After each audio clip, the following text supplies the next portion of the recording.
Gara-gara sempat nonton film Anatomy of a Fall yang memutar lagu PIMP versi instrumental, saya jadinya tertarik membahas sang rapper dan si empunya lagu 50 Cent. Lahir dengan nama Curtis James Jackson III, dia terkenal sejak merilis album Get Rich or Die Trying tahun 2003. Namun sebelumnya, rapper yang akrab disapa 50 itu menjalani masa kecil yang suram.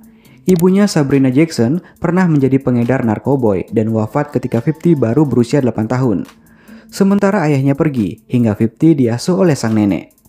Hal itu membuat rapper kelahiran Queens, New York 6 Juli 1975 ini frustasi dan memakai narkoboy di usia 12 tahun. Setelah sempat terlibat kasus hukum dan dipenjara, 50 mencoba mengejar impiannya menjadi petinju, sebelum akhirnya beralih ke dunia musik rap.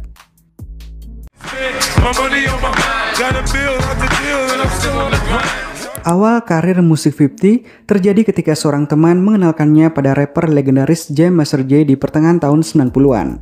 Rapper yang bergabung di grup rap Run DMC tersebut sempat mengajarkan pada 50 tentang cara menggarap lagu-lagu rap. Kala itu ia sempat bergabung di label Jam Master Jay Records dan muncul di lagu React dari album Shut 'Em Down tahun 1998 milik Onyx. Namun 50 merasa kurang puas dengan kontraknya dan bergabung dengan label Columbia Records berkat rekomendasi produser Trackmasters. Columbia Records kemudian mengajaknya ke studio rekaman di New York untuk menggarap puluhan lagu.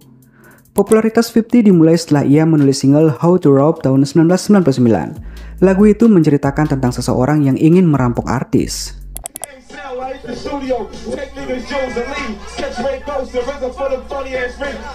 Lagu How to Rob menarik perhatian Jay-Z yang langsung menyindir 50 seharga 50 sen saat manggung di Summer Jam. Sementara itu, Nas menanggapi dengan positif. Ia menawari 50 untuk ikut tur album Nostradamus. 50 pun awalnya akan merilis resmi How to Rob dan Thug Love featuring This Nice Child untuk album Power of the Dollar. Sayangnya 50 mengalami insiden penembakan hingga membuat ia didepak dari Columbia Records. Album yang dijadwalkan 4 Juli 2000 itu akhirnya gagal dirilis.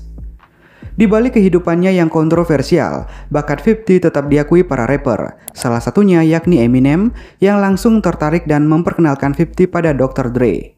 Ia dikontrak 1 juta US dollar atau sekitar 10 miliar rupiah dan merilis album resmi pertama Get Rich or Die Trying tahun 2003. Album dengan single andalan In The Club dan 21 Question ini meraih peringkat pertama di Billboard dan terjual 872.000 kopi 4 hari sejak dirilis.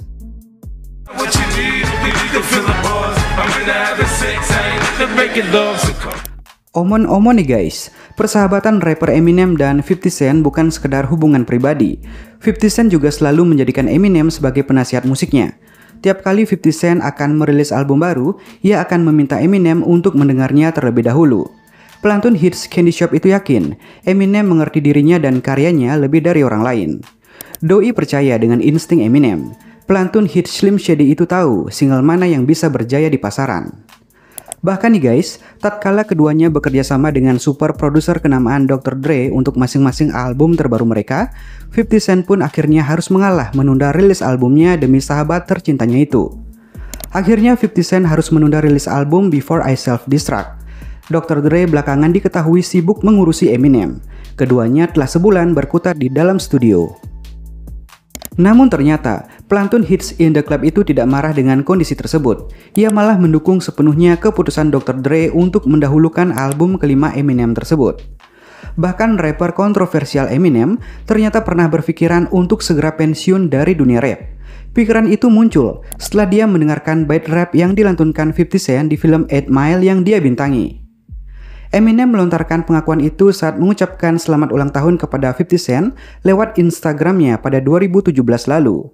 Dia mengaku bahwa sangat terpesona dengan salah satu bait lirik Place to Go yang dibuat 50 Cent di film tersebut. Persahabatan Eminem dan 50 Cent memang tak perlu diperdebatkan lagi. Keduanya kerap menggarap proyek bersama. Bahkan 50 Cent selalu merasa karirnya lebih baik selama ia mengenal Eminem. Oke, back to the album. Kesuksesan Get Rich or Die Trying yang kemudian laku hingga 6 juta kopi di seluruh dunia seolah membuka babak awal perjalanan kekayaan 50 Cent. Seolah mendapat durian runtuh seperti kebanyakan orang yang tak pernah melihat uang melimpah, 50 Cent langsung mabuk kepayang. Gaya hidupnya yang semula sederhana berubah ekstravagansa. bagi 50 Cent, tiada hari tanpa membakar uang. Nama 50 Cent seolah tidak sesuai lagi dengan gaya hidupnya. Meski demikian, 50 Cent bukan tanpa perhitungan. Dia memang menyadari uangnya cepat atau lambat akan segera habis. Inilah mengapa dia mencoba berinvestasi. Sayangnya, investasi inilah yang kemudian membawanya pada kebangkrutan. 50 Cent melakukan banyak investasi tanpa hitungan yang matang. Beberapa investasi yang dia pilih justru tidak pernah memberikan keuntungan buatnya. Hal ini semakin diperparah lagi dengan attitude 50 Cent saat berbisnis yang kerap bermasalah hingga pengadilan. Salah satu yang paling parah adalah saat 50 Cent mengadakan kerjasama dengan perusahaan audio Slick Audio. Uniknya, pada saat itu 50 Cent justru membuat perusahaan di bidang yang sama dan meluncurkan headphone bernama SYNC by 50. Tentu hal ini membuat Slick Audio marah luar biasa dan mengajukan tuntutan yang sangat besar. Atas tuntutan ini, 50 Cent harus mengeluarkan uang sebanyak 17,2 juta US dollar atau setara 243 miliar rupiah. Attitude memang jadi masalah yang besar buat 50 Cent. Tingkah laku 50 Cent yang kerap bermasalah jadi alasan terbesar mengapa uangnya begitu cepat habis terbuang. Misalnya saat dia bermasalah dengan sesama penyanyi rap Rick Ross karena mengunggah video eksotis milik mantan istri Rick Ross, Lestonia Levinson. Di pengadilan, 50 Cent dinyatakan bersalah dan harus membayar denda sebesar 5 juta US dollar atau mencapai 70,8 miliar rupiah. Bahkan hukumannya terus bertambah karena dia harus membayar lagi sebesar 2 juta US dollar atau setara 28,3 miliar. Sejak saat itulah keuangan 50 Cent terus berdarah-darah. Uang yang terbuang percuma semakin besar dan jeratan utang makin mencekik. Pada Juli 2015, 50 Cent akhirnya mengajukan ke pengadilan untuk dinyatakan bangkrut. Langkah ini langsung membuat banyak orang terkejut. Tidak ada yang menyangka penyanyi rap yang punya harta setengah triliun rupiah itu memohon dinyatakan bangkrut. Namun, bukan 50 Cent namanya jika tidak siap miskin. Meski permohonan bangkrut sudah dikabulkan, gaya ekstravagansa masih terus dia lakukan hingga kini. Dia pernah mencuci mobilnya dengan wine yang harganya ratusan juta rupiah. Dia tetap membeli banyak mobil semudah membeli kacang goreng.